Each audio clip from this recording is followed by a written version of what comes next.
Hello,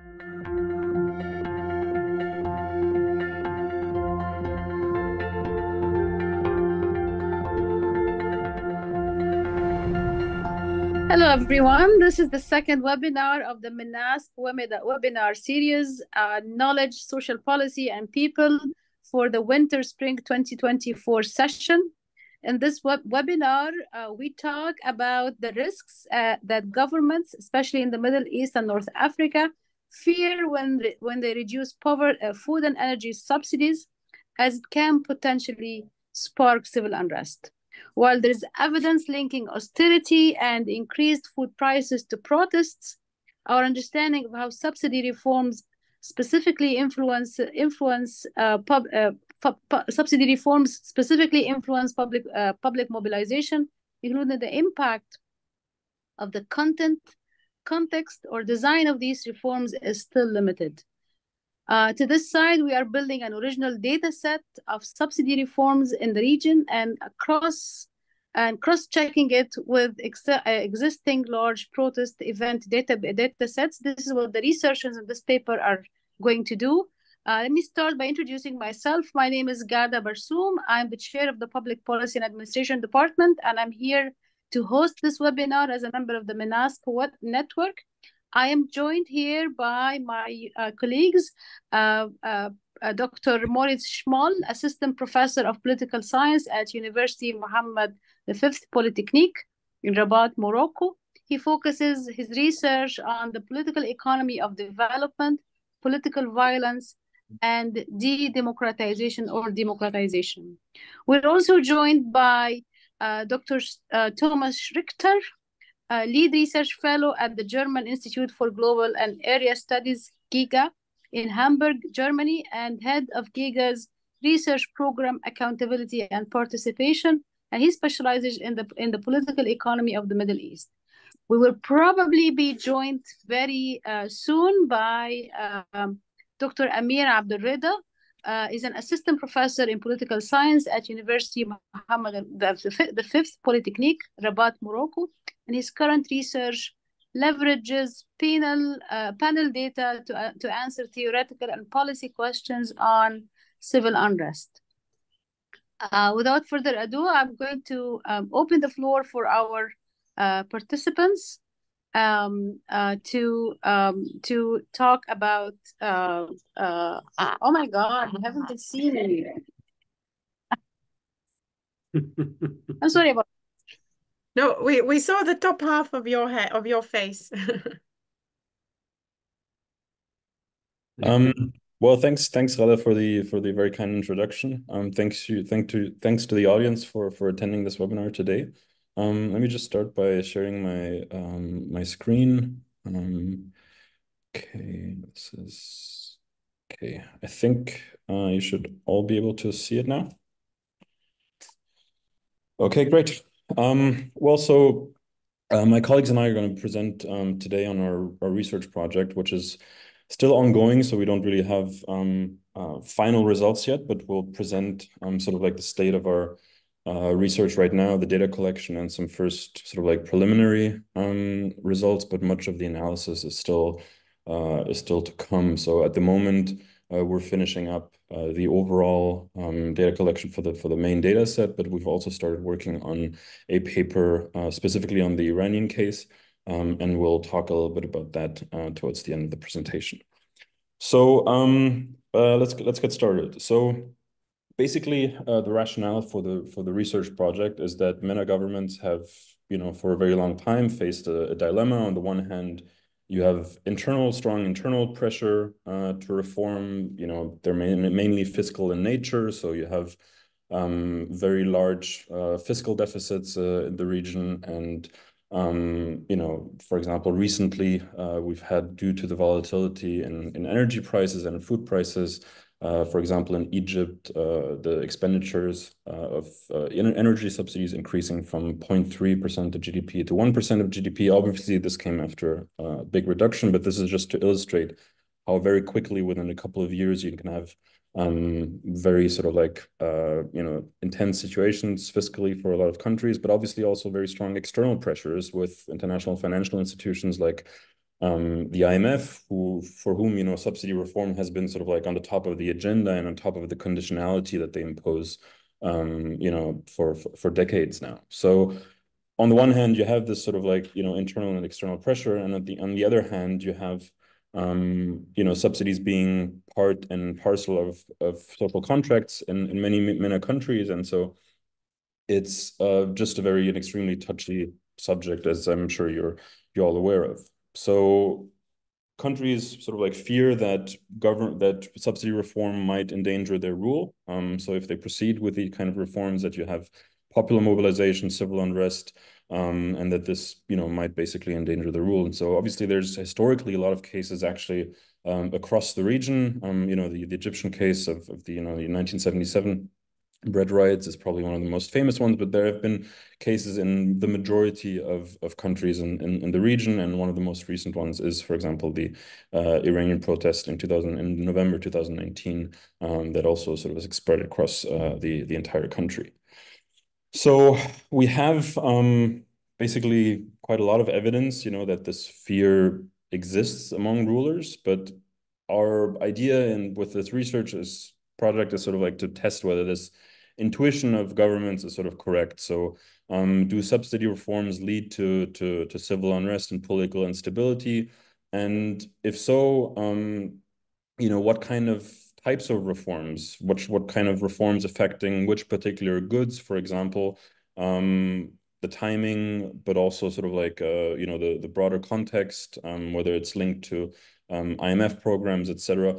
Do all these things kind of matter in affecting the likelihood of protests and sort of like popular mobilization happening? I think theoretically, the link between such reforms and unrest is quite clear. I mean, we know that unpopular economic policies, you know, are often a major trigger for popular mobilization, and we also know that popular mobilization is sort of like one of the main ways in which authoritarian rule is destabilized. Now, as Ghada mentioned in the introduction, we do have some evidence that, you know, austerity and also, you know, food price inflation or consumer price inflation is correlated with increased likelihood of unrest. But we don't really have sort of like specific research looking only at the question of subsidy reform. There is one from the 1980s, but first of all, a lot of the subsidy reform happened after 1986. But beyond that, also, you know, methodologically, we wanted to try something different, and we basically hope that our study will therefore be able to sort of contribute to addressing the gap in the literature on this question. So how do we plan on doing that? We focus specifically on the MENA region. This is because, you know, this is probably the region where subsidy systems have been used the most in the world. They're also, you know, particularly important there for the social contract compared to other countries and other parts of the world where they might have been used. And, you know, we also hope that, you know, for practical reasons, given that for the entire doing such a, you know, data set or such a research project for the entire world is even more ambitious than the already ambitious task of doing so for the MENA region alone. We hope that also this made you know, like the project a bit more manageable at least. So as you sort of already gathered from what I've been saying, a key part actually of this research project has been the compilation of a data set on subsidy reform events, which we would then share with the wider public for other researchers to use, you know, who might have other interests other than in things like, you know, political instability. And we hope that therefore, you know, it might in the future also then serve, once it's hopefully in a decent state to be shared, to elucidate a number of other research questions that researchers in social policy and political economy and other fields might have. So once we have this data set, you know, the plan was to basically combine this with existing data sets that exist on protest events. So there's a number of different data sets out there, and we'll come back to this later on. But we would basically then use this sort of like as a main data source for our dependent variable, or dependent variables plural. But we would also, and that's what we're currently also doing with the first paper on Iran, combine this with qualitative analysis that will just be better at actually taking into account things like the political context, the sort of like also the specific sequencing of events, etc. So we hope that once completed and once we have published results out there, this will contribute to a better understanding of the links between subsidy reform and political instability, but also to maybe help also try to discriminate a bit between various explanations also that exist in the literature, especially sort of like debates on the extent to which subsidy reform is being maintained or upheld or like avoided, to maintain or uphold existing political economies that benefit certain actors, or whether sort of like it's really sort of mainly about the fear of social unrest. So we hope that this will contribute to that. And I'll hand it over to my colleague Thomas now for to talk a little bit about sort of like what we've done on the project overall. Yeah, thank you, Moritz. Nice to meet you all. So I will take a couple of minutes to talk a bit about the project and the data set. So we got generous funding by MENASP. Thanks a lot to Rana, Ghada, and the whole network for this. We started with an exploratory research on the literature, designed a code book. Here at the bottom, you see a little copy of the first page of our code book. And we did some research on the sources available. We hired a team of research assistants, all of them based in Morocco, and to help us with the compilation of the data set. And last but not least, we created a website. It's reachable under the URL you see here on this slide. Please next, Moritz, thank you. Then we initiated a couple of training sessions with our RAs. Most of them were online. And then we had two in-person physical workshops, one in Hamburg here in January. You see that here on the picture to the right, and then one in Rabat a bit later, and discussed this number of specific issues and exchanged with the entire team and the RAs. And we are currently working on finalizing the data set, as mentioned by Moritz, preparing a first analysis and some publications. Please next. Yeah, a few words on the data set itself. So the ambition is still to create a data set with a temporal coverage between the mid-1970s and last year. Our spatial coverage should be, according to the World Bank definition, the MENA region minus the two European Union members, Malta and Cyprus. And we look at two types of subsidy reform events, as we call it, which are announcements and implementation. So the basic idea here behind is that there could be also different causes or different things being caused by an announcement in comparison to an implementation. Our data sources are very broad. So for the announcement, we're looking at press articles, press releases, broadcast transcripts. And for the implementation, we were mainly relying, and I say a couple of more specific words later on this, on IMF documents and official publications by the government, also including NGO reports and scholarly publications. Next, please. Yeah, here about a couple of challenges we have faced so far, and we are still facing. One is a conceptual challenge to find a good and clear definition of subsidies is the first one. So we ended up by this version, subsidies is a sum of money granted by the state or public body to help an industry or business keep the price of a commodity or service low. And we tried to answer this, keeping in mind our theoretical argument as outlined at the beginning by Moritz and what we want to test. And then we ended up by end consumer subsidies for food, water, energy, and we excluded agricultural and industrial subsidies, which are mainly given, to companies in the production process or to farmers. So our focus is really on end consumer subsidies, food, water, energy. It's also a relatively direct form of subsidy, what we are looking at. So subsidization of selling a good below the market price and taking the loss or the compensation for it. But there are still some difficulties linked to the great diversity of subsidy systems which exist in the MENA, and this also is true worldwide. And as most of you might know, there are very different kinds of subsidies. There are targeted, untargeted subsidies. There are rationed, unrationed. There are fixed and end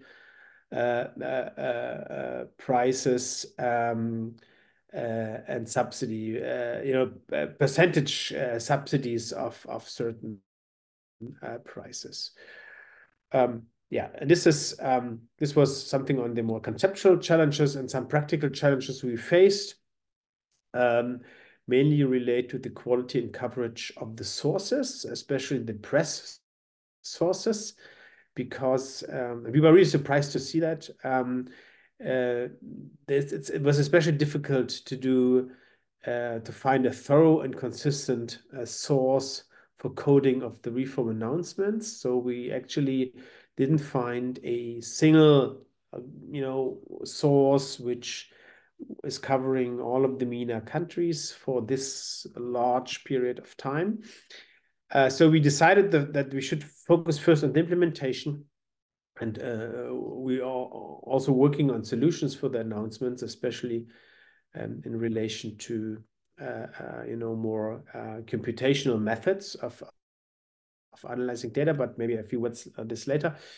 And but also, even with implementation, the quality of the sources was a challenge, and we ended up using at the moment, for the current state of the data set, we ended up using IMF archive for documents, which are in English and are internal documents of the IMF, reporting the so-called staff reports of the countries. And they report a lot of different information, but also have something to say on subsidies. So this is for the moment our main source. Yeah, and now a few final words, I think, on the codebook from my side. So in the codebook, we define more precisely what we are coding, and as I mentioned, we ended up for the three food, energy, and water, and we look at an addition or a removal of a subsidized good. We look at the increase and decrease in price of a subsidized good. We also look at the increase and decrease in quantity of a subsidized good, and we look at the expansion reduction of the circle of beneficiaries. So those who are eligible to purchase the good. So these are the four main dimensions we try to code. And we have a couple of additional aspects we also try to get information for. For instance, was there some form of compensation, and is an IMF program running in the country? Well, and now over to you again, Moritz. Yeah, thanks. I think Amir has not managed to join us. So okay, I'll talk a little about some of the sort of preliminary statistics, descriptive statistics that we came up with, or that we've found from the data so far.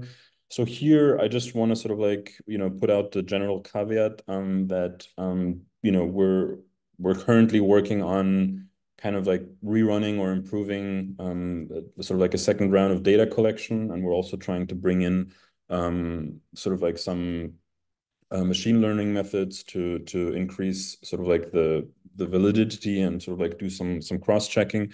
So we expect the sort of like the broader look and sort of like output of the data to change in the sort of like coming months still. But we can already sort of like show maybe sort of like what we have so far, and I think there's sort of like a couple of interesting trends. We have here for a selection of countries, so Algeria, Bahrain, Egypt, Iran, Iraq, Jordan, Kuwait, Libya, Morocco, Saudi Arabia, and Tunisia.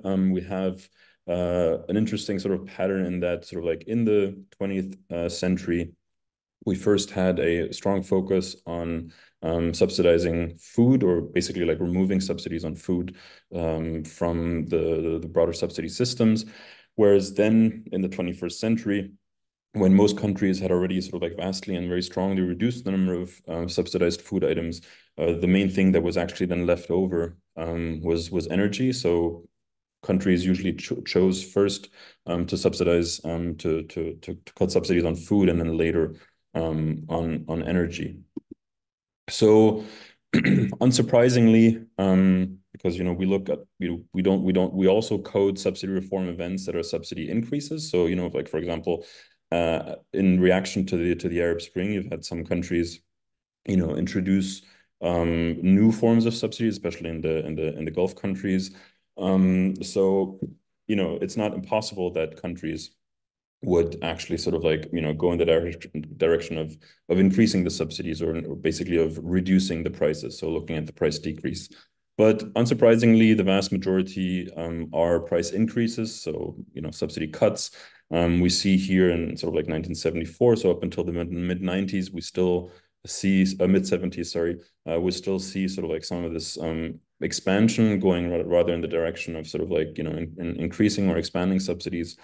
But then sort of like from the mid 70s onwards, so throughout most of like the time that we look at that we're looking at, we see a quite a clear actually focus on cuts, which again is sort of like in line with both the sort of like domestic fiscal trends of a lot of countries, how policy evolved, what the IMF has been sort of like preaching and imposing, etc.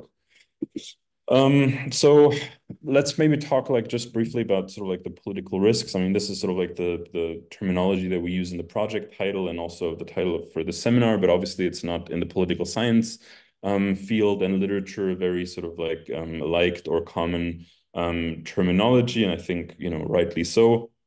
So in in practice, we focus sort of like mainly on political instability, which is still also a bit of a vague concept, but we do hope to operationalize this through sort of like a number of proxies by looking at popular mobilization. We assume that you could also have popular mobilization without sort of like there being political instability. So that on its own is not necessarily something that we deem enough to be sort of like synonymous with political instability. So we also have like other acts where we sort of like assume that if they're present, it at least suggests that the government is sort of like like in a situation where it definitely feels like a greater threat. So for example, when it imposes curfews or martial law. But also when you actually have sort of like things like government reshuffles, like ministers or prime ministers resigning, etc. So the idea here is that, when you have sort of like larger, stronger protests that lead the government to sort of like act in a very sort of like in a much more radical and sort of like rattled way than sort of like during normal times, we sort of like use this, I guess, as a way of getting at sort of like what we sort of like call political instability here. Now, the challenges that we have here in terms of the data are also quite substantial. So we have recent research, for example, by Killian Clark, that gave, I think, everybody even those, you know, like, I mean, who maybe like at first thought, okay, these are sort of like good data sets.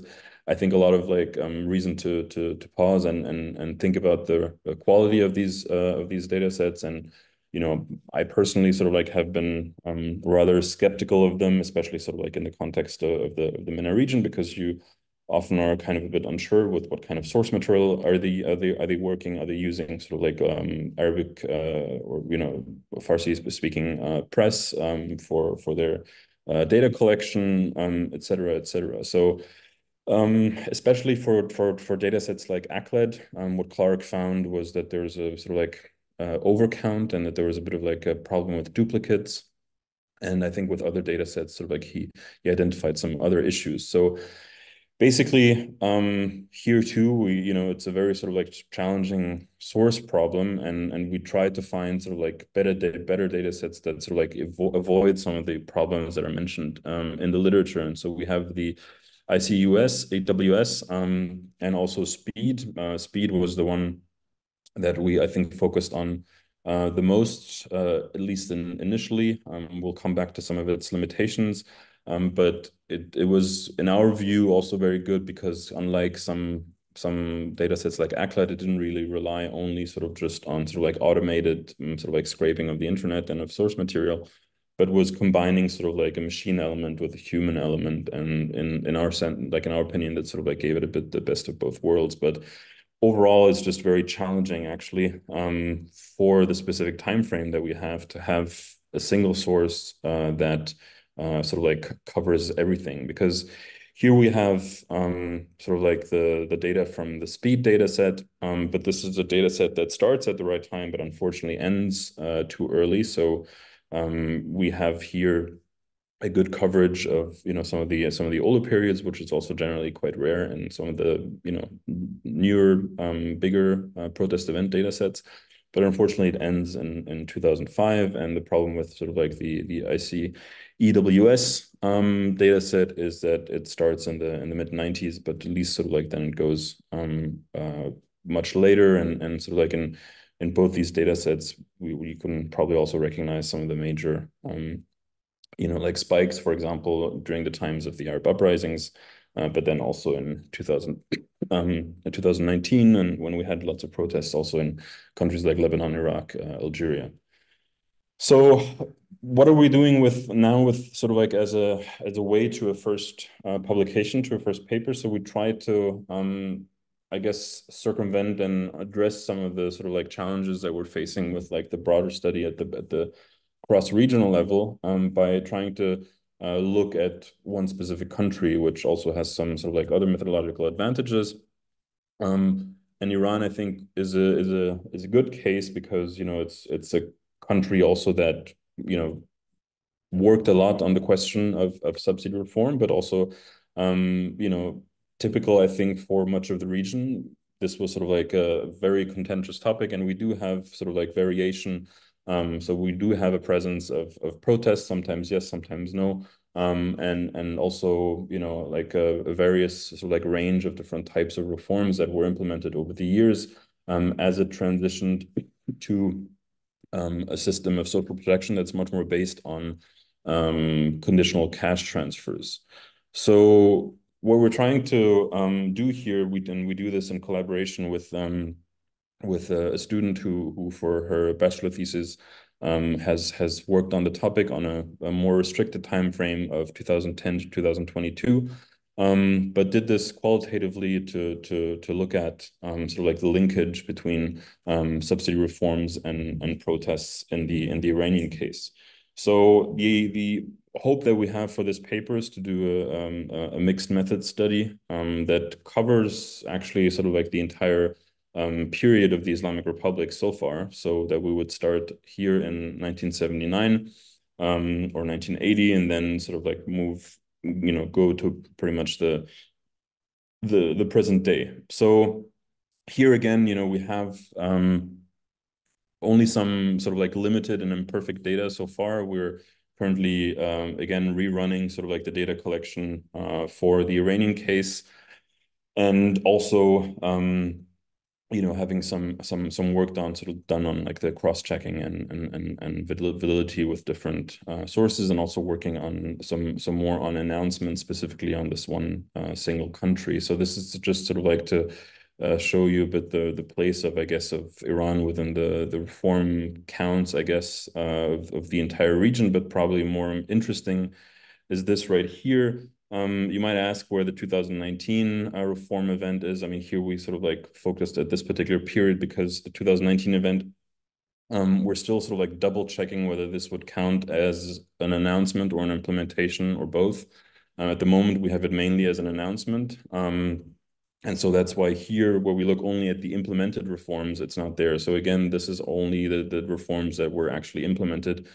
There may have been also reforms, that were announced but then not implemented because, for example, the government backtracked. And for this, we actually still need to finalize the data collection on the announcements, and we hope to get this done for Iran very soon. But we can see here a similar pattern that we see for the wider region, again with sort of like pre-2000 first focus on food subsidy reform, and then later in the 2010s or in the 21st century, a focus on energy. Again, here we also see, clearly focus much more on cuts more than anything else. For the protests in Iran, sort of like this is what the speed data set gives us right here. I think it's pretty reliable and accurate, at least in terms of the broader waves that we see. I think they're pretty coherent with what we see, sort of like obviously around the spike around the time of the Islamic Revolution, then some pretty sort of politically active and perhaps unstable, given also the war with Iraq during the 1980s times in Iran, and then in the late 90s again, like a spike around the time also when the reformist movement was starting to have also then its first electoral successes. So some of the, the quantitative analysis, the actual analysis that we want to do is not yet done. So we apologize, that we're not sort of like able to sort of like, provide better answers so far than sort of like these descriptive statistics, but we hope to get something done on this, as I said, very soon. We have some qualitative evidence, as I said, by Fatima Zahra Al-Khaloufi, who will collaborate with us also on the Iran paper. And here, sort of like what she found was that out of the 5 major reform events that she looked at, we had 3 of them triggered protests. In one of the 3, she found the subsidy reforms to actually be sort of like, the key causal factor. And the 2 other ones, the subsidy reforms were considered to be more of a trigger in a sort of like generally difficult political and economic context. And then she found also that timing obviously matters a lot, and that governments actually do work quite hard on the timing and reform design. Probably won't come to as a surprise to many of you, and this is also why I think if we run this sort of like analysis at the cross-country level, if there's no bigger relationship found between subsidy reform and protest events, it can obviously also mean that like the governments are already sort of like working on timing to diffuse a lot of that, and are actually quite successful with their sort of like actions to diffuse these protest situations. And this is also why we want to actually combine this with qualitative analysis to actually check to get a better sense if they're doing this.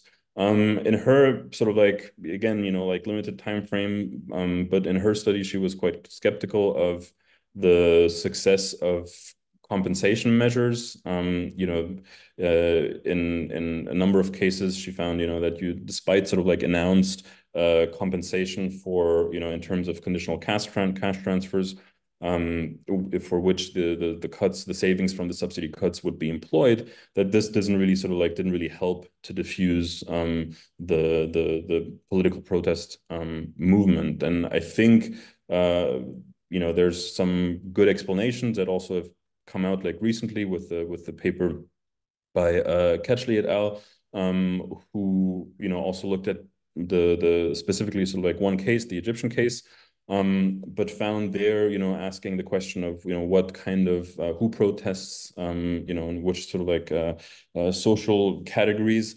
They found that it was mostly sort of like what they call sort of like insiders from the middle class, the social contract, who are benefiting from the middle classes, who are benefiting from the established social contract, who protested the most.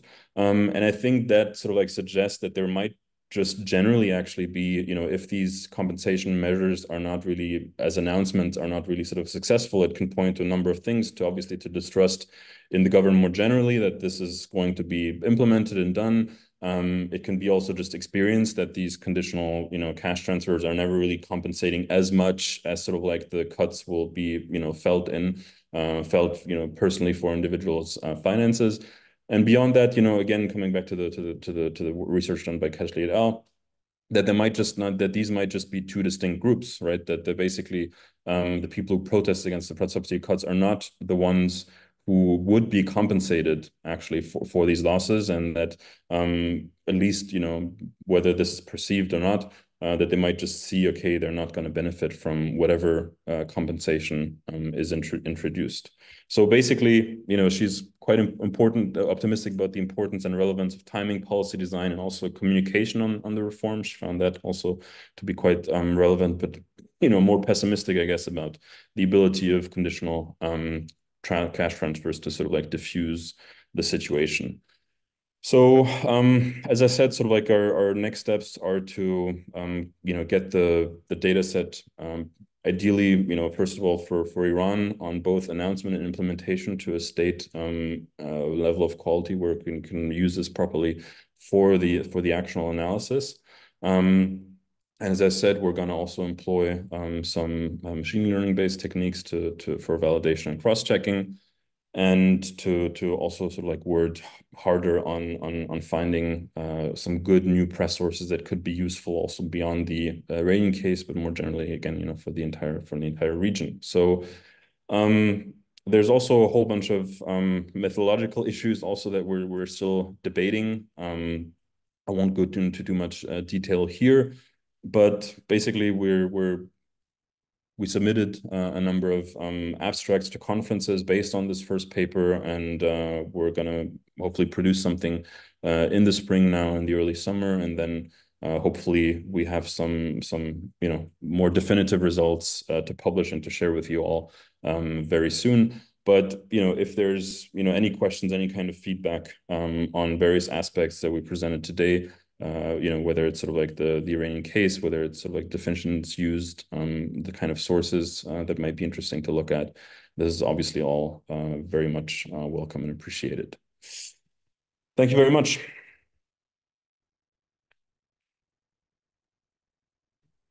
Thank you very much, Maurice and Thomas. Excellent presentations. I now open the floor for participants to give us their feedback, their questions. Just going to stop sharing the screen also. Yeah. Okay.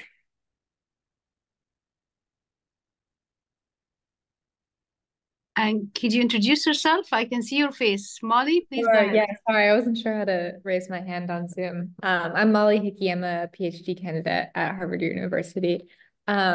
Thank you so much for this great presentation, Moritz. So it was nice to hear about it again. I had one question that I think I might have asked you in Morocco that I can't remember the answer to, and then another new one. But I was wondering, the question I may have asked before, I can't remember, is whether or not you have a way to account for situations in which the government has publicly said that they're going to reform subsidies and then kind of backtracks. And then situations, or if you've encountered a situation where governments try to kind of do things one way or another, whether it's reducing subsidies or increasing it, doing it kind of secretly or surreptitiously, if you've had a problem finding news sources on when this is the case. Should I take it right away? Or are we gathering questions? I'm happy either way. So I can maybe just maybe answer. I'm not seeing other questions, so until the rest of the room warms up, please take that. Yeah. Yeah, I think I mean that's the whole idea behind this idea of announcement and implementation. So that's, I think, why it will also be crucial to make progress on this question, because obviously theoretically you can say it's almost more important, the announcement part, than the implementation part, because for protests, what often matters is what the government communicates. Obviously, you can still argue, that people are going to notice if, from one day to the next, like gasoline or bread is more expensive. But what we see in many cases, obviously, is that, governments make announcements saying tomorrow or in a week or in a month, the price of gasoline or bread will increase. And then sort of like people react to that. And this is why we want to have this announcement and implementation, because then we can actually sort of like, I guess, measure or capture what you're saying, because then we would have, a reform announcement on a set of specific goods. And we could then check, is there an implementation actually of this announcement later on? And if there isn't, then this would give us an idea. This would give us an indication that the government basically backtracked. Now, if we have, sometimes this would be captured also differently in our data set. So we can also have situations where the government makes an announcement that's effective immediately, and then sort of it would be captured as a like announcement and implementation. And then if it backtracks later on, it would be captured as I guess, a subsidy increase again. But here too, we could probably, I guess, gather that from the data set if there's for certain countries. I mean, we're talking again about, at least sort of like for the major reform events, we're not talking about something that happens, like every week or something. So the count numbers are not sort of like enormous. And regarding your the second question was, can you just remind me what it was? Oh yeah, I was asking kind of if the government tries to make changes. All right, do it secretly, right? Yeah. Yeah, so this is another good question, because it's true that, and we've actually sort of like, even for the implementation side, struggled with that a bit, because governments might not all be sort of like as transparent as, with the detailed management of like of the subsidies. We've seen it for countries like Egypt or Morocco, where, like we have sort of like ministerial councils coming together, and this is not necessarily something that's very transparent, because obviously it also involves like, sort of like a number of people from the national security relevant ministries that have a talk with sort of like the more economic ministries over what kind of policies are sort of like defensible or should be implemented. Now at least for the implementation side, I think this shouldn't be that much of an issue, because we would still expect that people would pick up on this, that the press or something would at some point mention. I mean, like if like even if, like, for example, you would have sort of like secret discussions on, let's say, the price of a bottle of butane gas for cooking and heating here in Morocco, it would still be noticed at some point if it would move from like 40 dirhams to like 60 dirhams or like 100 dirhams. So this would be something that would be noticed.